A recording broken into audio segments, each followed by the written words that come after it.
Media.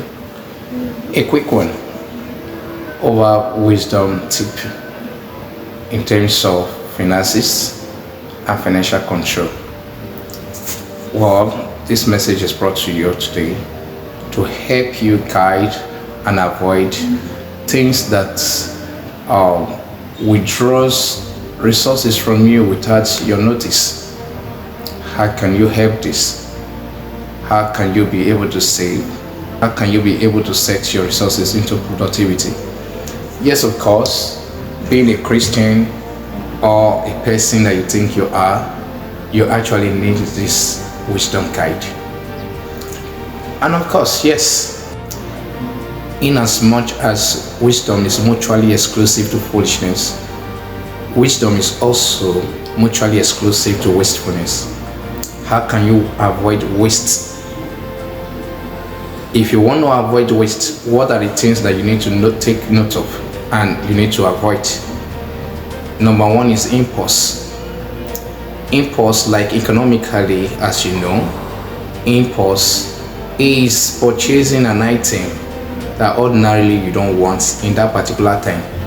What you don't want over time, you just make purchases of it just because you have excess resources in your hand, or you are influenced by a friend, by somebody around you. You understand? So those are impulse. Let's say, for instance, you are taking a walk, a stroll with a friend, and he or she decided to buy a particular item because that item may be important to them in that particular time, and you just decided that you want to measure up yourself. You decided to procure same item. That is impulse. What have you done? You have drilled out cash or resources that actually you would have budgeted into something else. So that is wastefulness. Another thing that can also bring about wastefulness that you need to avoid is spending before earning. When you spend, you incur expenses before you earn your income. It is disastrous. Certainly there's no way you'll be able to amount to something, or that you'll be able to accumulate your resources over time and give account of it. It will be very, very difficult.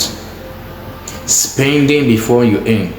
Let's say, for instance, you are a salary earner, you have borrowed money over time, collected money, or rather something just came into the office. There is a particular item that people are selling and your colleagues are buying, or you just decide to make procurement of that item. When you don't have the money, you make purchases telling the person, by month end I will give it to you. Or if I've sold items in my shop, in my business, once I've been able to realize money, I'll pay you. That is what we call drawing. Certainly you cannot be able to give account of that your business. And before you know, your finances start dropping. You may think that you're collecting 1 naira, 200 naira, 3 naira, or $2, $1 is just what you have expended from that your resources, not knowing that the accumulation of what you are calling a penny or a kobo may later affect your business. The third one again is borrowing. When you are too engaged in borrowing, certainly your finances will be withdrawn. It will be going backward. It will be drifted downward.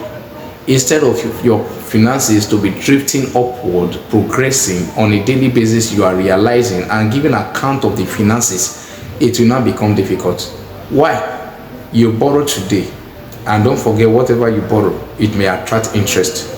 Both the profit that you are supposed to make tomorrow is what you are already giving out, and when tomorrow comes, how do you now account for the profit?